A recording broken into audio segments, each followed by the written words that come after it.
신약성경 85쪽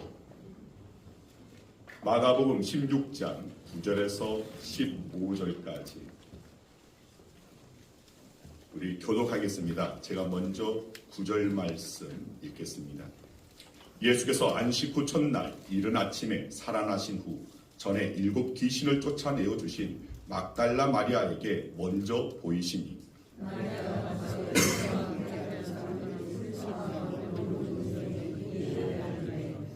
그들은 예수께서 살아나셨다는 것과 마리아에게 보이셨다는 것을 듣고도 믿지 아니하니라.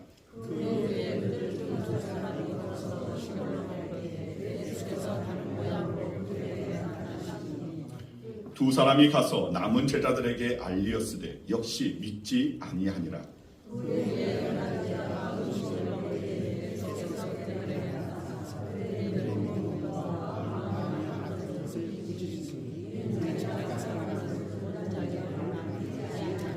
다같이 또 이르시되 너희는 온 전하에 다니며 만민에게 복음을 전파하라.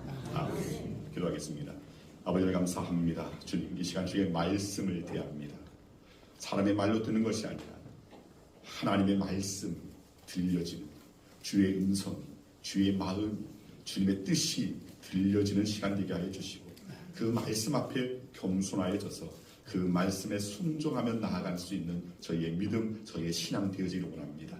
말씀 가운데 저희의 영에 더욱더 살찌울 수 있는 영이 강성하여질 수 있는 은혜 허락하여 주시옵소서. 우리가 영적 강자가 될 때에 주님, 세상 가운데서도 우리는 오늘 하나님 앞에 하나님의 백성으로서 영광을 올려드릴 존귀한 하나님의 백성으로 서게 될 줄 믿사옵니다. 오늘 저희의 모든 영과 육이 주의 말씀 가운데 굳게 서질 수 있도록 은혜 허락하여 주시옵소서. 말씀이 곧 하나님이시라고 하셨사옵니다. 말씀이 선포되어지는 가운데 주의 능력의 손이 우리 모든 성도들을 어루만져 주셨기 원합니다. 머리끝부터 발끝까지 예수 그리스도의 보혈을 덮습니다.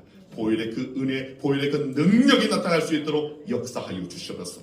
보혈의 그 능력이 오늘 저들의 삶 가운데 임하여져서 진정 오늘 저들의 삶과 오늘 저희들의 모든 꿈과 비전이 예수 그리스도의 그 보혈로 인하여서 아름답게 되어질 수 있는 귀한 은혜의 시간 되어질 수 있도록 이 시간 성령께서 함께하여 주시옵소서. 아멘. 예수 그리스도의 이름으로 축복하며 기도드리옵나이다. 아멘. 할렐루야. 아멘. 할렐루야. 아멘. 자, 우리 옆 사람들 산 사람입니다. 잘 오셨습니다. 주의 이름으로 사랑합니다. 주의 이름으로 축복합니다.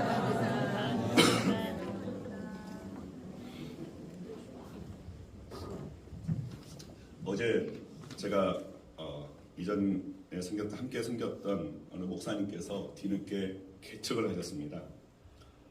오창에서 이제 개척을 하셔서 저희 사모랑 저랑 같이 이제 참석을 했습니다. 그리고 이제 목사님들이 함께 다 같이 특송을 또 부르고 많은 분들이 오셔서 축하의 시간을 가졌습니다. 그러면서 이제 그때 이전에 섬겼던 교회 전도사님들 또 권사님들, 집사님들, 장로님들 이렇게 다 오셔가지고 반갑다고 막 그냥 서로 안고 방방 뛰면서 좋아했는데 이제 이 여자 권사님들, 집사님들이 반갑다고 그냥 저를 덥석 안아주셔가지고 이 얼굴에 화장품이 그대로 옷에 묻은 겁니다. 이게 파운데이션이 묻으니까 이거 어떻게 지워야 되나 잘 몰라서 아까 제가 발견을 하고 물티슈로 이렇게 지웠는데 나중에 이거 어떻게 지워야 되는지 아시는 분들은 나중에 우리 사모한테 좀 기뜸을 좀 해주시길 바랍니다. 왜냐하면 그 자리에 우리 사모가 있어서 망정이지. 제가 제 옷에 파운데이션을 묻히고 이 립스틱을 묻히고 한다면 나중에 그거 보고 이거 큰일 나는 겁니다. 혹여라도 여러분들 저 골탕 먹이려고 목사님 하면서 뒤에서 화장도 이렇게 묻혀서는 안 됩니다. 네, 지난주에 우리 부활절이었습니다. 기독교에서 굉장히 중요한 날이고 은혜의 날입니다. 그리고 이제 한 주가 지났습니다. 혹 여러분들 마음 가운데 2024년 부활절을 보낸 것으로 그리고 절기를 지킨 것으로 그리고 그것으로 만족하고 있지는 않습니까? 오늘 이 말씀의 제목이 예수 부활, 우리의 부활. 아마 어떤 분들은 주보를 보시면서 아니 목사님 부활절 이미 지났는데 지난 이 부활절이 이미 지났는데 왜 또 강단에 이 부활에 관한 말씀을 하시나라고 그렇게 의아해 하시는 분도 분명 있을 겁니다. 자, 그런데 여러분 예수님의 부활, 우리의 그 부활로 이어지는 첫 열매가 되십니다. 그렇기 때문에 예수님의 그 부활은 계속해서 우리의 삶과 이어지고 연결되어 있어야 됩니다. 그래서 이제 우리가 이제 앞으로 해야 할 것은 지난주 부활절을 보내고 이제 우리 모든 성도들이 함께 나아갈 것은 우리 각자의 부활을 준비해야 한다는 것입니다. 여러분 이를 분명하게 인식하기 위해서 부활의 사전적 의미를 먼저 살펴보겠습니다. 자, 부활은 명사입니다. 국어사전을 보면 죽었다가 다시 살아남이라고 되어 있습니다. 그리고 또 이런 뜻도 있습니다. 쇠퇴하거나 폐지한 것이 다시 성하게 되고 또는 그렇게 하고. 여러분 부활은 십자가에 못 박혀 이 죽으신 예수님께서 사흘 만에 다시 이 살아나심을 뜻하는 말이지만 또한 쇠퇴하거나 폐지한 것이 다시 성하게 되는 것을 의미하는 것입니다. 자, 그런 의미에서 오늘 본문을 통해서 우리 안에 다시 부활해야 할 것, 다시 회복해야 할 것은 없는지 이걸 우리는 생각해 볼 수 있어야 됩니다. 예수님의 그 부활이 나의 부활로 이어지고 계속되어지기 위해서 예수님의 부활이 첫 열매가 되신다면 우리는 계속해서 이어져야 할 오늘 그런 열매가 되어야 되기 때문에 예수님의 그 부활하심으로 끝나는 것이 아닙니다. 이제 내 안에 회복되어야 될 것, 내 안에 하나님의 형상이 잃어버렸던 그 형상이 다시금 살아나는 것, 다시금 하나님 앞에 존전해 오늘 우리가 거룩하게 서는 것, 이를 위해서 내 안에 다시금 죽었다가 살아나야 할 것은 없는가? 이것을 우리가 한번 생각해 볼 수 있는 그런 시간이 되기를 소망합니다. 자, 첫 번째로 우리 안에서 다시 부활해야 할 것은 주일 성수입니다. 여러분 본문 9절 상반절 말씀입니다. 예수께서 안식 후 첫날 이른 아침에 살아나신 후. 자, 유대인들은 토요일을 안식일로 지켰습니다. 그러나 기독교에서는 안식 후 첫날을 주님의 날, 즉 주일로 정하고 예배하며 지킵니다. 왜냐하면 기독교의 핵심은 부활인데 주님께서 금요일 십자가에 달려 죽으시고 사흘 뒤, 즉 이 정확하게 3일 뒤에 이 주일 아침에 부활하셨기 때문에 우리 그리스도인들은 기독교는 부활의 그 주님을 기념하여서 주일을 지키고 있습니다. 그리고 주님의 그 부활을 지키면서 우리도 주님에 이어 생명의 열매를 맺기를 소망합니다. 살았으나 죽은 것 같은 우리의 자녀가 살아나고 죽었던 가정이 살아나고 죽었던 인간관계가 회복되고 죽었던 꿈과 비전도 살아나기를 우리는 소망할 수 있어야 한다는 겁니다. 그렇기 때문에 이 세상에서 가장 복된 일은 주일을 잘 지키는 일입니다. 여러분 주일은 어떤 의미에서는 우리 그리스도인들에 있어서 생명선입니다. 이 생명선을 우리는 지킬 수 있는 자들이 되어야 한다는 것입니다. 주일을 힘써 지키는 것은 신앙의 제일 기본입니다. 왜냐하면 주일을 지키는 삶은 하나님 중심적인 삶을 산다는 반증이기 때문에 그러합니다. 가끔가다 우리 성도님들 가운데서도 전화해서 목사님 제가 이번 주에 어떤 일이 있어서 출석을 못합니다 하면서 이제 송구하다고 이렇게 전화가 옵니다. 자, 그럴 때는 저도 네 알겠습니다 라고 그렇게 하답을 합니다. 제가 왜 그 가운데서 마음에 참 무거운 짐이 느껴집니다. 사실 집사님 안 됩니다. 주일 성수 본교에서 해야 됩니다. 주일은 생명선입니다. 주일보다 더 귀한 건 없습니다. 그렇게 정말 강하고 담대하게 그렇게 그냥 토해내고 싶습니다. 그러나 그것으로 인해서 저는 다르게 한다고 해서 성도들의 아직 연약한 그 믿음 가운데 몇십 년 신앙생활에도 우리의 믿음이 연약할 수가 있습니다.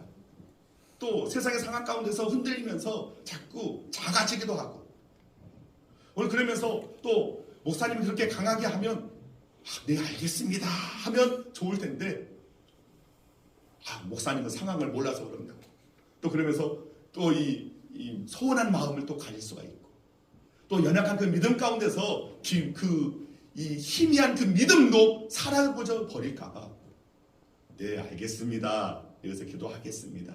그러나 계신 곳에서 언제나 정말 주님 앞에서는 오늘 그리스도의 사실 잊지 마시길 바랍니다. 이렇게 말은 하지만 그러나 여전히 저희 마음 안속에 우리 성도님들이 정말 주의를 생명성처럼 지켰으면 하는 우리 그런 간절한 바람이 있습니다. 오늘 여러분들도 그렇다고 해서 여러분들이 직분자가 주의를 못 지게 되면 사실은 교회 목사님한테 담임 목사한테 전화하는 것은 알려드리는 것은 그 기본입니다. 그리고 저도 그 상황 가운데서 위에서 기도할 수 있는 것이고 또 그 가운데서 또 저도 기도할 때 우리 집사님의 모든 상황이 아름답게 성취되어서 정말 생명선을 능히 지킬 수 있도록 성령을 함께 해달라고 또한 중보하는 것이고 그래서 이 보고하는 것은 계속 이어져야 됩니다. 그러나 보고는 하되 그러나 그것이 하나님 앞에 사실은 부끄러운 일이라는 것을 우리는 기억해야 됩니다. 부끄러움을 아는 것 이건 너무나 합당한 일입니다. 부끄러운 일을 하면서도 부끄러운 줄 모르는 것이 문제입니다. 그래서 제가 여러분들한테 지금 오늘 이 말씀을 드리는 것은 부끄러운 일을 부끄럽다고 여길 수 있는 그 마음이 살아나야 되겠다. 그래서 우리가 기본적으로 하나님의 백성, 하나님의 자녀랍니다. 우리는 이 주일 성수를 생명선으로 지킬 수 있어야 됩니다. 여러분 주일을 지키는 삶은 하나님 중심의 삶을 산다는 증거이기도 합니다. 사람에게 주일을 지키는 영적 브레이크가 없으면 욕망을 향해 달려가다가 반드시 넘어지게 되고 망하게 됩니다. 영어에서 휴식 시간을 브레이크 타임이라고 합니다. 요즘에 보면 식당에서 오후 3시에서 5시까지는 이 브레이크 타임이라고 휴식 시간을 공지하기도 합니다. 자, 그렇듯이 사람에게는 반드시 이 휴식 시간, 브레이크 타임이 필요합니다. 마치 그것처럼 날도 마찬가지입니다. 브레이크 데이가 반드시 필요하다는 것입니다. 여러분 우리는 미래에 크게 쓰임받기 위해서 열심히 살아야 하지만 쉴 때는 또한 명확하게 확실히 쉴 수 있어야 됩니다. 쉬는 것은 결코 손해보는 것이 시간이 아닙니다. 여러분 우리 삶에는 반드시 삶의 여백이 있어야 합니다. 그 여백에서 우리 영혼이 새로워지고 하나님의 은혜도 넘치게 되는 것입니다. 그 여백의 삶을 훈련하는 가장 소중한 기초 훈련의 날이 바로 주일입니다. 주일을 지키면서 우리는 하나님 중심적인 삶으로 우리의 삶을 다시 조율하는 것입니다. 그리고 인간을 지배하는 이 거대한 탐욕이라는 이 욕망을 물리칠 수 있는 댐을 쌓는 것입니다. 그래서 이 주일 성수는 우리의 삶을 하나님 중심의 삶으로 조율하는 것. 그리고 세상 욕망, 세상 거짓된 것에서 이제는 댐을 쌓는 것이라는 것을 여러분 반드시 기억하시길 바랍니다. 여러분 이 댐이 무너지면 세상 욕망이 우리에게 파도처럼 달려와서 우리 영혼도 죽이고 우리 행복을 무너뜨리고 그리고 우리에게 예비된 축복도 사라지게 하고 건강도 상하게 되는 것입니다. 그렇기 때문에 주일에 하나님을 섬기는 시간을 여러분들이 정말 아깝게 여기지 말고 귀하게 여기시길 바랍니다. 이 시간은 가장 소중하고 가장 복된 시간입니다. 여러분 10원을 넣으면 10억 원의 영적인 자산이 붙는 가장 복된 영적인 은행이 바로 주일 성수라는 은행이라는 것을 여러분 기억하시길 바랍니다. 여러분 주일 성수의 축복을 믿으시길 바랍니다. 우리가 주일을 열심히 지키면 하나님 안에서의 내 삶의 목적도 부활하게 되어 있습니다. 목적을 향해 달려가는 추진력도 부활하게 되어 있습니다. 그와 동시에 가정가, 직장가, 사업가, 인간관계도 다시금 회복되어지게 되어 있다는 것입니다. 여러분, 주일은 생명선입니다. 오늘 이것을 다시금 오늘 이 주일 성수에 대한 그 개념이 다시금 우리 안에서 우리의 삶에서 다시금 회복되어지는 바로 이것이 부활되어져야 됩니다. 자, 둘째로 다시 부활해야 할 것은 겸손입니다.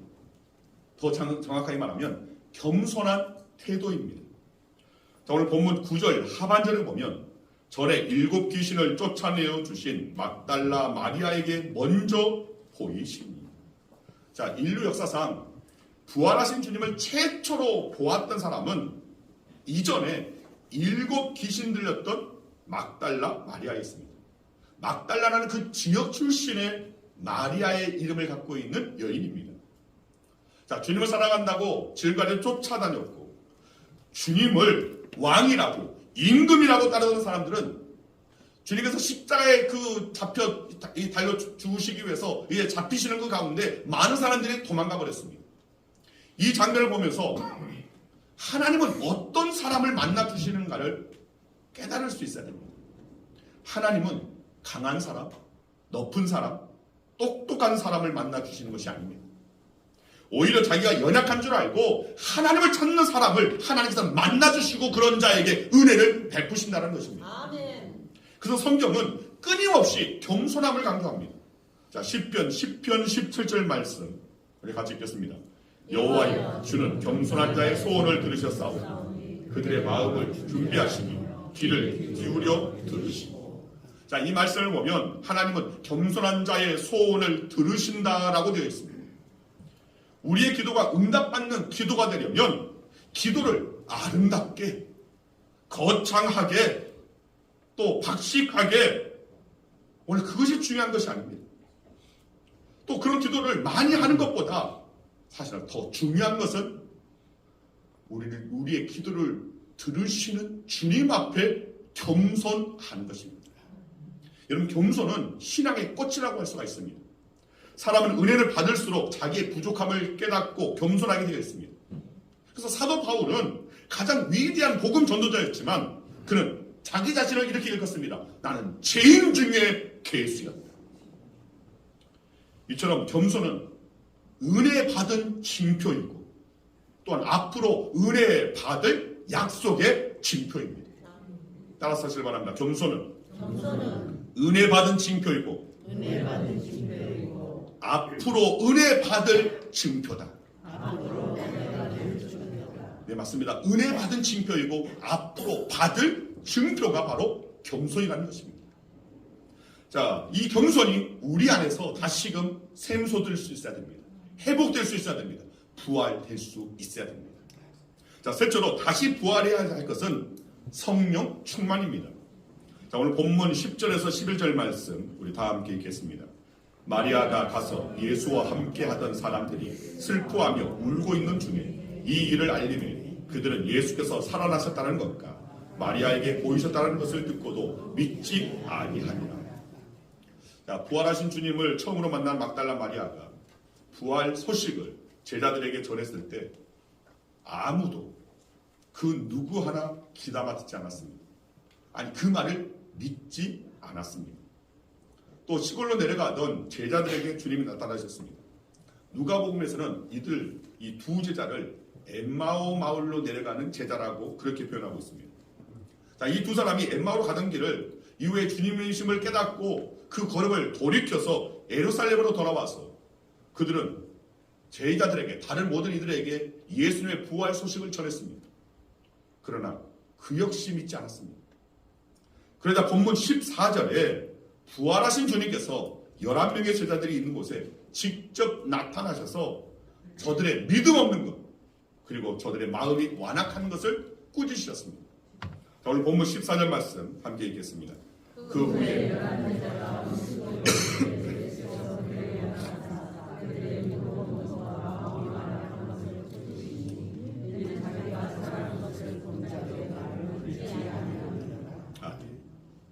자, 이렇게 믿지 못하는 모습이 바로 성령 받기 전에 제자들의 모습이었습니다. 자, 그런데 사도행전 2장에서 이들은 성령 충만을 받은 후에 이제는 자기의 목숨까지도 내걸고 주님을 증거합니다. 이 사실은 우리에게 이 성령 충만이 얼마나 중요한지를 분명히 명확하게 알려주고 있는 것입니다. 사람이 변하는 것은 참으로 어려운 일이지만 성령의 역사는 그 모든 것을 가능하게 한다는 것입니다. 아멘. 성령 충만으로 인한 변화는 순식간에 일어나는 것입니다. 그렇기 때문에 우리는 성령 충만을 목마르게 사모해야 한다는 것입니다. 아멘. 여러분, 이전에도 한번 제가 소개한 적이 있는데 독일 2차 세계대전의 주범이라고 할 수 있는 히틀러. 이 히틀러는 젊었을 때 화가가 꿈이었다고 합니다. 자, 화면을 보시면 자, 히틀러의 그림들을 한번 보겠습니다. 자, 잘 그림들 있지 않습니까? 정말 여기까지. 정말 그림을 잘 그렸습니다. 하나 더 보여주시고. 네. 자, 이렇게 그림들이 정말 수준 있는 그림입니다. 정말 어처럼 그렇게 잔혹한 히틀러가 저런 탤런트가 있었을까 의아할 정도로 이 화가라고 할 정도의 그런 수준입니다. 그런데 이 히틀러가 그린 그림 가운데 1913년에 그가 그린 그림 중에 거룩한 아기 예수와 함께 있는 마리아라고 불리우는 그런 제목의 그림이 있었습니다. 한번 보여주시기 바랍니다. 네. 그게 신앙의 어떤 그림을 그린 겁니다. 여러분, 이 히틀러가 어렸을 때는 찬송도 잘하고 성경 요절 말씀도 잘 암송을 하고 신앙이 너무나 좋아서 그의 별명이 꼬마 목사였다고 불렸답니다. 그런 사람이 인류 최악의 독재자가 되었습니다. 수백만의 목숨을 빼앗아갔습니다. 그런데 우리는 히틀러를 욕할 것이 아닙니다. 우리에게도 성령님이 계시지 않으면 그렇게 될 수 있는 가능성이 있다는 것입니다. 우리도 그럴 수 있습니다. 성령의 그 충만함이 없으면 우리도 오늘 그렇게 잔혹한 일을 행할 수도 있는 존재가 될 수 있다는 겁니다.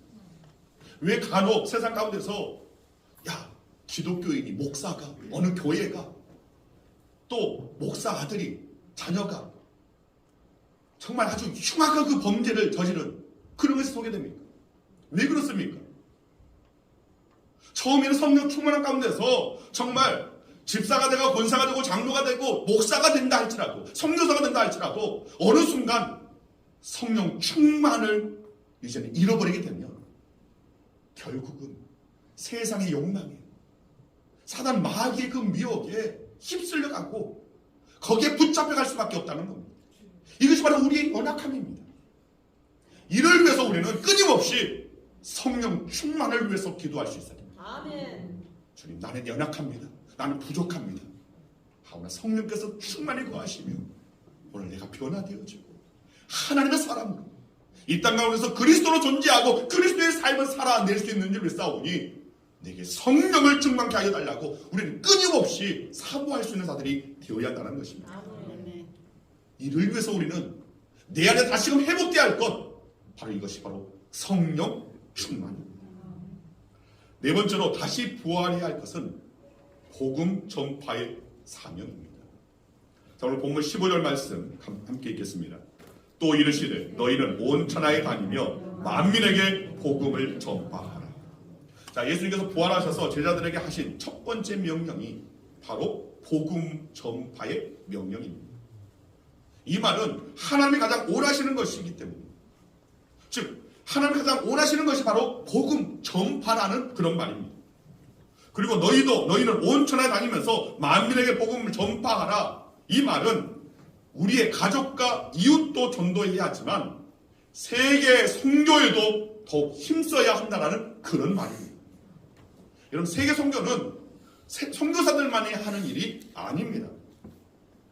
저와 여러분도 그 일에 기도와 물질로 힘써 동참해야 합니다. 지금의 삶에 길이 보이지 않고 심취해 있다고 느껴지면 여러분 무엇보다도 전도와 선교에 시선을 돌릴 수 있기를 바랍니다. 하는 일이 잘 안 되면 기도만 하지 말고 이웃에게 전도해 보시길 바랍니다. 하는 일과 전도가 무슨 상관이 있습니까? 라고 여러분 그런 생각이 들 수도 있겠지만 하나님은 반드시 그 하는 일을 잘되게 하여 주실 것입니다. 아멘. 왜냐하면 그 일이 바로 하나님께서 바라시는 일이기 때문에, 하나님께서 기뻐하시는 일이기 때문에, 오늘 우리들에게 맡겨주신 일이기 때문에. 여러분들은 누구를 칭찬합니까? 그 누구 아이가 정말 말한 대로, 정말 부탁한 대로 거기에 잘 따라주고 행한, 오늘 그 사람을 칭찬하고 그 사람에게 무언가를 더 주려고 하는 그런 마음이 들지 않습니까? 하나님도 마찬가지입니다. 하나님께서 우리 모두에게 바로 이 사명을 맡기셨습니다. 그 맡기신 사명을 우리가 감당하는 것, 전도와 무슨 상관이 있냐고요? 아닙니다. 너무나 큰 상관이 있습니다.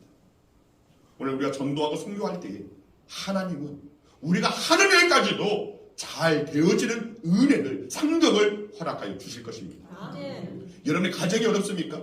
그때 고민만 하지 말고 그 어려운 가운데 선교사님들에게 선교 헌금을 보내시길 바랍니다.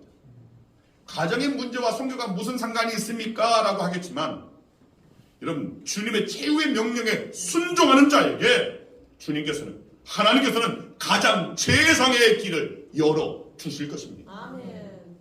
지금 나라의 경제가 어렵다고 합니다. 이때 우리는 더욱 선교해야 할 때입니다. 선교의 꿈이 클수록 개인도 복을 받고 나라도 복을 받습니다. 여러분, 기독교 역사를 보면 영국의 빅토리아 여왕 때나 미국의 아이젠하워 대통령 때처럼 가장 열심히 선교할 때 그 나라가 안정되었고 도덕과 윤리가 바로 세워졌고 경제적으로도 부강하게 되었다라는 그 증거가 있습니다. 여러분, 맞습니다. 오늘 우리나라 경제도 가파른 그 성장 가운데서 거기에 보면 우리 기독교의 그 성장의 그 수치도 함께 덩달아 갔습니다.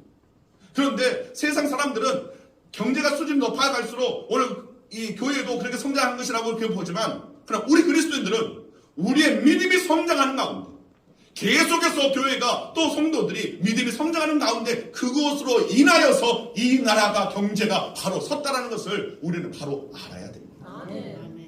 우리의 삶이 어려울수록 우리가 힘써야 할 것은 바로 이것입니다. 주의 일에 힘쓰는 자가 될 때에 주님께서는 최고의 상황, 최상의 길로 우리를 이끌어 주시고 만들어 주실 것입니다. 여러분, 우리가 열심히 전도하고 선교할 때에 우리 삶의 주변에 윤리와 도덕은 회복될 것이고, 경제도 왕성해질 것이고, 정치도 안정되고, 사회도 깨끗한 사회가 될 것입니다. 동시에 우리의 가정도 부활하고, 우리의 인간성과 꿈과 비전도 부활하고, 삶의 능력도 부활하게 될 것입니다. 그래서 복음 전파를 위한 오늘 이 사명은 다시금 우리 안에서 부활해야 할 너무나 커다란 요소라는 것을 기억하시길 바랍니다. 아멘. 그리고 마지막으로 이 모든 것을 행하는 순종이 살아나야 합니다. 제가 고난주간 새벽기도 때 한번 소개하는 것이 있습니다. 아외나무라고 있습니다.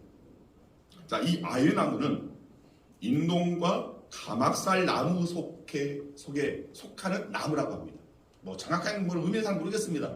제가 이렇게 이 백과사전에서 보니까 오늘 그렇게 말을 하고 있는데, 자, 이 아외나무는 따뜻한 기후에서 자라기 때문에 뭐 중국이나 일본, 저는 이제 대만에서 한번 이거 호텔 주변에 이 나무가 아주 멋있게 울타리형으로 있고 거기에 꽃이 너무나 정말 그 향기가 향기로워서 그 꽃잎을 물어봤더니 이제 선교사님께서 하시는 말씀이, 이거 대만에서 뭐라고 말은 제가 그 말은 모르겠습니다.